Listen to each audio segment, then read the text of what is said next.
Newcastle, second largest city in New South Wales, commenced planning for the royal visit nearly 12 months in advance. Weeks before the big event, buildings began to assume their gala attire. Specially planted flowers were at their best as the great day arrived.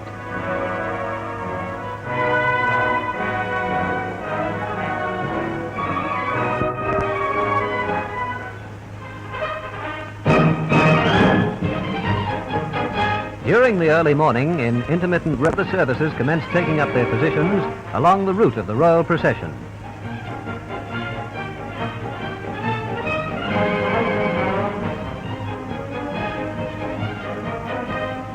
Children were marched to special points of vantage, while hundreds of policemen from Newcastle and outlying districts and from Sydney were assembled to assist in controlling the vast anticipated crowds. People began to gather long before dawn. In typical carnival spirit, they ignored the rain. 47,000 children from as far afield as Kempsey, Inverell and Armidale flocked to Newcastle Showground in 50 special trains and hundreds of buses. The weather dampened their clothes, but not their ardor.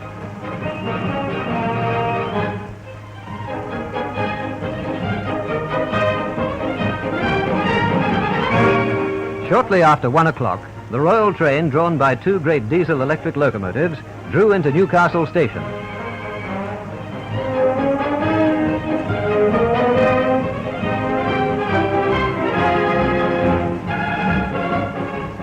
Newcastle first glimpsed Her Majesty as she appeared on the rear observation platform. And the great moment arrived. Her Gracious Majesty, Elizabeth II, was here at last. The Queen and the Duke of Edinburgh were welcomed by Mr. Hawkins, Minister for Lands, and Mrs. Hawkins.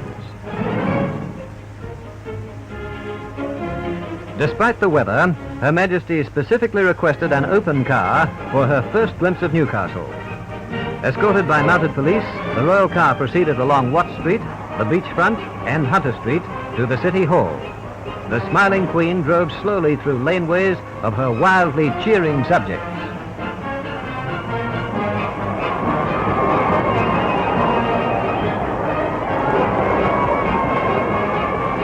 The normal population of the city is 140,000. In this, the greatest day in Newcastle's history, a vast concourse of 350,000 people crammed the streets with just one object, to see their Queen.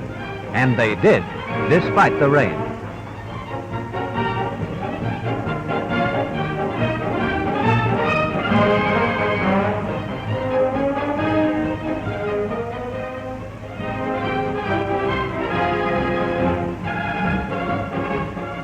Arriving at City Hall, the Queen and the Duke of Edinburgh get a real Newcastle welcome from the Lord Mayor, Alderman and Mrs. Perdue. The Lord Mayor, in his robes of office, presented over 80 prominent Newcastle citizens. In her reply to the address of welcome, Her Majesty said, "My Lord Mayor, to everyone in Newcastle and in the surrounding districts, I wish all happiness in the future.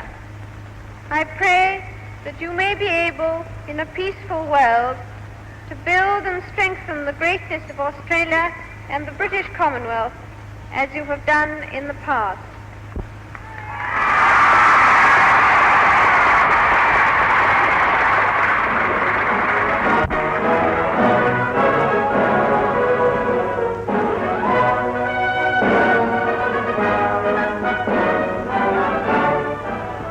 The royal couple leave the City Hall on the next stage of their journey to the Ex-servicemen's rally.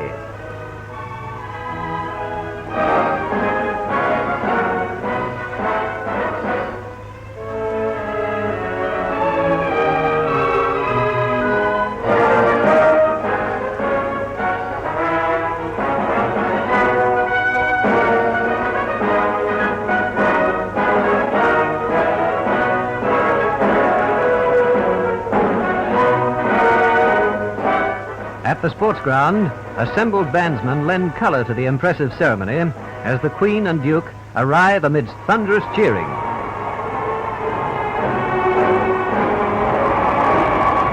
The Queen and her husband are welcomed by General Richardson. Braving the inclement weather, the Queen transfers to an open Land Rover, both to see and to be seen more easily. Thousands of ex-servicemen and women from 2 world wars and Korea give a demonstration of loyalty and affection second to none throughout the whole of the royal visit. Enthusiasm such as this deeply touched Her Majesty and her ex-service husband.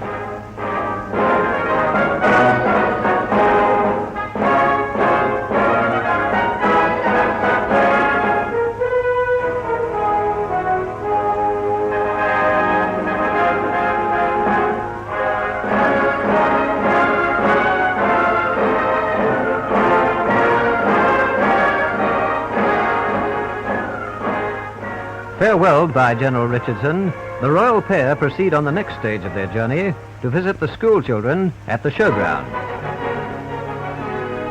While the ex-servicemen break up to carry on celebrations as only Australian ex-servicemen can.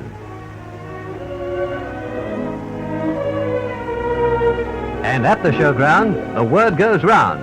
She's here. This is the hour for which thousands of children have been waiting for weeks. She's here. The Queen is here. The Queen of England. The Queen of Australia. Their Queen.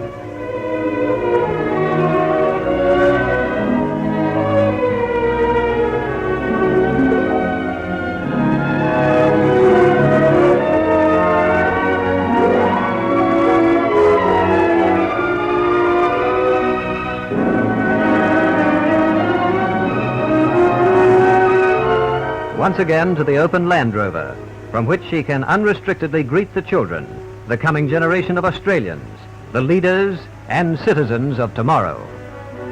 Remembering her own 2 children so far away, the Queen has a special place in her heart for all youngsters, and she shows it in her response to their greeting.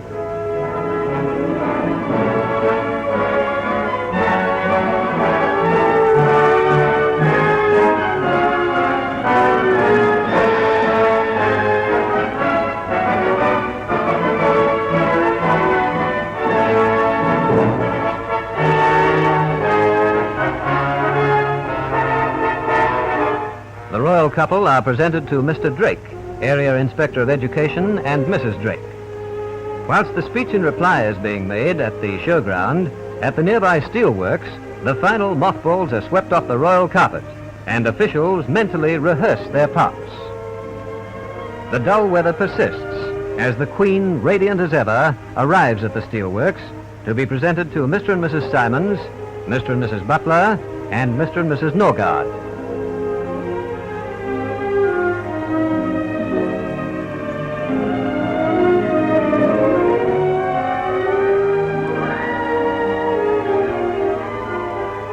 Landmark of industrial Newcastle, the steelworks provided a fascinating experience for the Queen and the Duke. At regular intervals, presentations were made to sectional superintendents and more especially to many of the employees. The Newcastle visit draws to a close as the royal party are escorted to the BHP wharf, where a converted RAAF launch acts as the royal barge for the harbour crossing.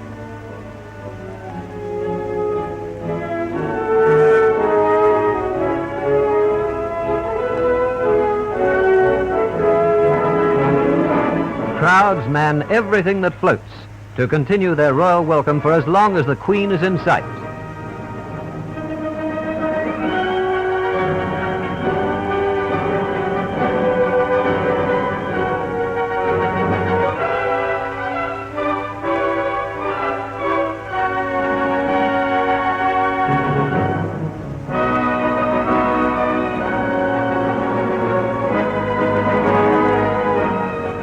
Lifesavers, surfboats and water skis from nearby beaches all add to the carnival-like gathering on the harbour.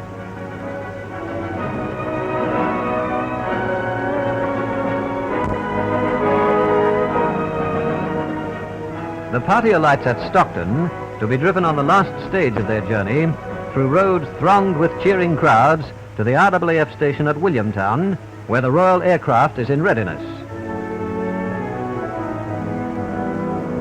Airmen performed a most unusual duty in laying a special carpet for Her Majesty.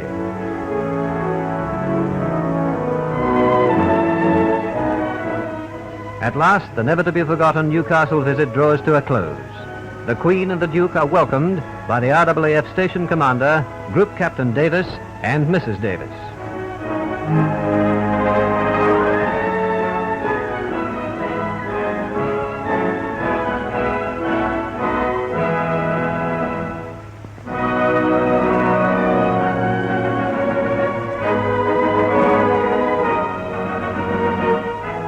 And it's farewell to Newcastle after a brief few hours.